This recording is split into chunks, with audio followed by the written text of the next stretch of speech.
We always seem to get the nasty things said about him. George always gets all the nice things. George always gets the nice things? Yes, he seems to get away with the... he seems to have a way of... But we seem to be the bad example of everything, you know.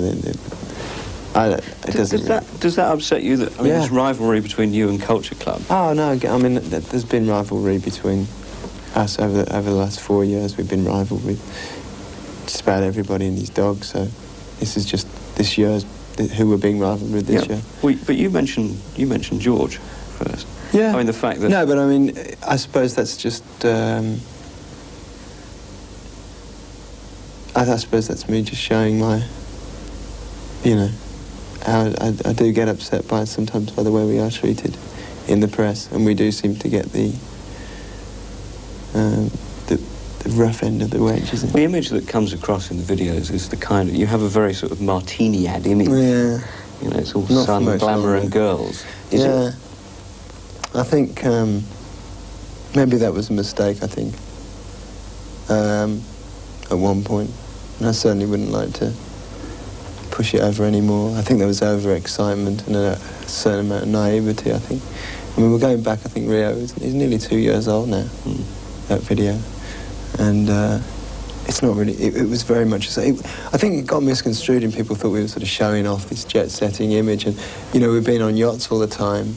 And now I've got so fed up with coming back from America and kids say, did you enjoy your holiday in America, you know? When we've been playing every night. And they just think we just lie around on beaches all the time. And I hate yachts. So I think now... But your life now is glamour, girls and sun, isn't it? No, not really. I haven't been in the sea. You look as though you've had more sun than me lately. I mean, I certainly haven't. It's not...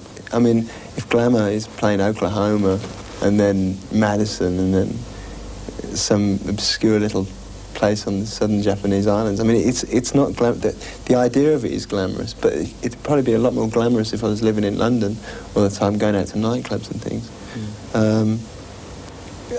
Unfortunately, it's an image that we've given ourselves, and I don't regret it, but I just don't think...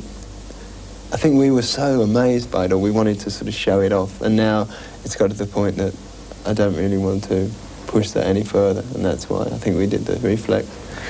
And we said, actually, this is a working band, you know, we do actually perform, we don't just sit on beaches. You formed the band. Does it bother you that Simon gets so much attention? No, it did. We went through a whole year, I think, of not speaking to each other, really. And I was sort of resented the fact that he, you know, what do they want to interview him for? I started the band. And he'd be thinking, what do they want to interview him for? I'm the singer. You know, and there was this... neither of us would admit it until we got really drunk one night. And we both admitted to each other that we hadn't really spoken to each other for 6 months. We couldn't really look each other in the eye. And it was really weird, and there was this wall between us. And now we probably get on better. Now there's a real bond between us. We get on incredibly, you know, better than we ever have.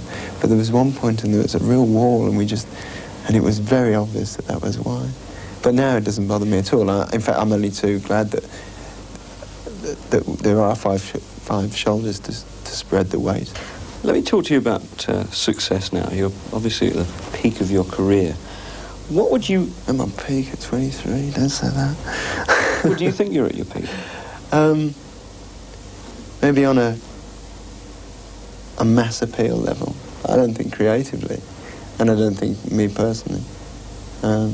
That's actually probably my biggest paranoia has been, you know, having peaked by 24. How are you going to maintain your success? Because the life of a teeny bop band is by definition short. I think you maintain it by saying that we're not a teeny bop band. And I don't think we ever have been. I don't think we make teeny bop albums. And I don't think we put on a teeny bop live show. We may have...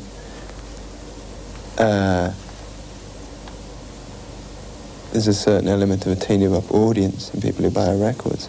But I don't think Duran Duran are a teeny bop band. In fact, listening to the chart rundown yesterday and sort of hearing what was happening, I was actually quite pleased to it. Like the Reflex, I thought it was one of the most hardest hitting records in the charts at the moment, in what I think is a pretty sloppy chart, a pretty middle of the road chart. Does it worry you that pop history is littered with fallen idols? Yeah, I suppose it does, but